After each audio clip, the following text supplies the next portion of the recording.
free, and now the Anglesa wanted to take that away.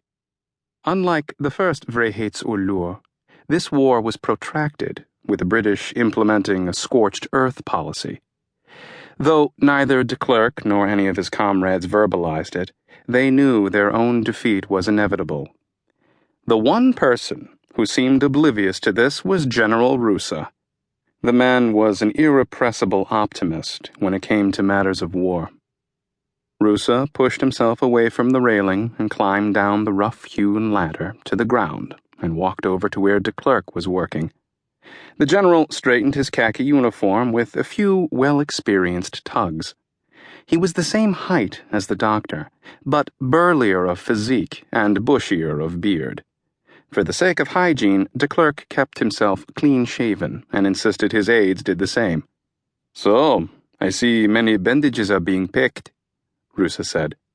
"Do you think so little of my leadership, Doctor? Or is it you think too highly of the Anglesa soldiers?" "Certainly not the latter, my general. I simply know that before long I will be treating throngs of enemy prisoners, wounded by our bullets." Rusa frowned and rubbed his beard. "Yes, about that, Doctor. About supplying succor to the enemy." It was a sore point between them, but de Klerk refused to relent. "We are Christian, are we not? It is our duty to provide such help. But I also understand that our men must come first. I will only provide enough aid so that a British soldier might survive long enough to be reached by his own doctors.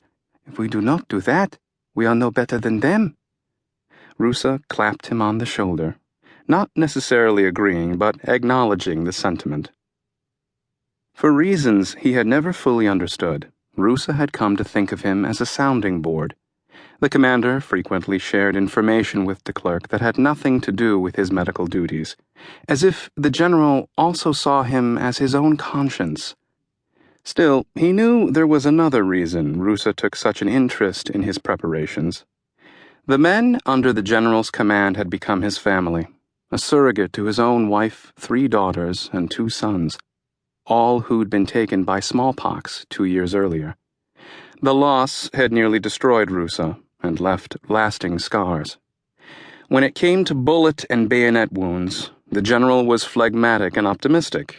When it came to disease, he was frighteningly anxious. Changing the touchy subject, Rusa pointed to the leather-bound diary that was never beyond de Klerk's reach. "Cataloging more flowers, I see." He touched the worn cover both affectionately and protectively. "Providence willing, yes. If we are going where I think we are going, there will be many species I have never encountered." "We are indeed heading north, into the mountains of the Groot. My scouts tell me a brigade of Anglesa soldiers are headed west from Kimberley, led by a new commander, a colonel fresh from London." "And in a hurry to prove himself, no doubt." "Aren't they all? If we leave in the morning, their lead elements will spot us by early evening. And then the chase will be on." Though not a military strategist by any means, de Klerk had been with Rusa long enough to recognize the general's favorite tactic. Let the British scouts spot them, then draw the enemy north into the mountainous Groot, where the harsh terrain could be used to set up an ambush. The British preferred to fight on the savannah, where their tidy formations and overwhelming firepower always won the day. The enemy commanders hated hills and mountains and ravines, hated that Rusa and his band of backward farmers refused to fight on their terms. And it was exactly such a strategy that Rusa had used many times to lure the British into murderous engagements. And still, the enemy did not learn. But how long would such arrogance last? A chill iced through de Klerk as he gathered his research journal and pocketed it away. The troops were up and on the move well before dawn, traveling northward without incident as the sun climbed higher. Then, at noon, one of the Boer scouts overtook the formation from the south, pounding up to them on a sweating, heaving horse. He joined Rusa at the head of their formation. De Klerk didn't need to hear the conversation to know its content.